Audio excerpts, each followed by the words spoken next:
નમસ્કાર મિત્રો, આજે હું આવ્યો છું આપણા રાજકોટના પુનિતનગર ચોકડીનો એક વિડિયો શૂટ કરવા માટે। પણ અહીં આવીને મેં જે જોયું ને એ જોઈને ખરેખર દિલ ખુશ થઈ ગયું।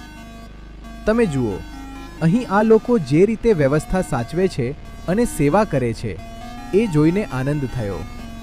ગઈકાલે આ જ લોકો ગોવર્ધન ચોકે પણ સેવા આપી રહ્યા હતા અને આજે અહીં પુનિતનગરમાં બધાને ઠંડી ઠંડી છાશ પીવડાવી રહ્યા છે। સૌથી મોટી વાત એ છે કે આ સેવા એકદમ ફ્રીમાં પાય છે। કોઈ પણ સ્વાર્થ વગર આ લોકો નિસ્વાર્થ ભાવે કામ કરે છે। ખરેખર આવા લોકોના લીધે જ આપણું રાજકોટ ધબકતું રહે છે। આખી ટીમને ખૂબ ખૂબ અભિનંદન। જો તમને આ વિડિયો ગમ્યો હોય તો રાખરૂ આ જઈને ફોલો કરવાનું ભૂલતા નહીં, જેથી મને આવા જ વિડિયો બનાવવાનો ઉત્સાહ મળતો રહે। જય હિન્દ, જય ભારત।